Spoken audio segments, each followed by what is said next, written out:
Well, if you're old enough to remember the classic movie The Apartment, you might remember the line in it, "Some people take, others get took." Well, the filmmakers fail to mention that some people, at least in Thailand, get taken by tuk-tuk. CNN's Andrew Brown reports on a vehicle that is the pride and joy of Thailand, but now struggling just to stay alive.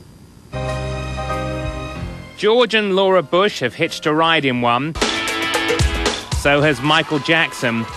And in Bangkok, you'll see them going back and forth as taxis.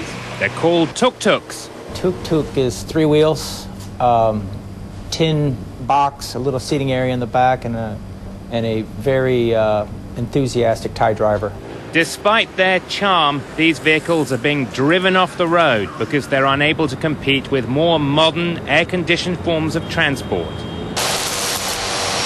At one point, 200 people worked for Suwasar Sang Sarested, who owns this tuk-tuk plant. Today, business is so slow, only 30 people remain on her payroll, and instead of mass-producing taxis, they mostly custom-build tuk-tuks for the leisure industry and make utility vehicles like this one that hauls garbage. Now we can only handmade because we must take care of workers.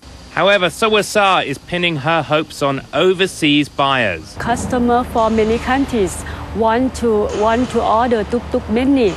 The challenge for Suwasar is to make sure her vehicles are seen as clean and safe, which is easier said than done.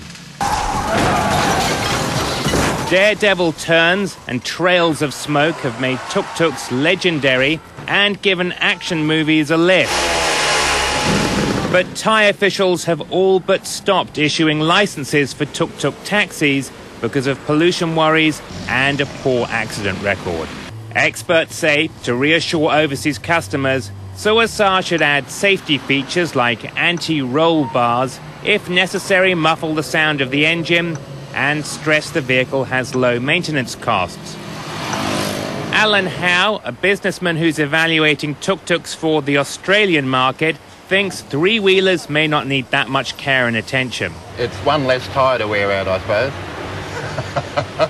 And tuk-tuks don't use much gas. With oil prices soaring, Suwasar thinks that's a big attraction. In the past, so many vehicles overtook the tuk-tuk. Someday, perhaps it'll be the other way around. Andrew Brown, CNN, Sumut Sarkom, Thailand.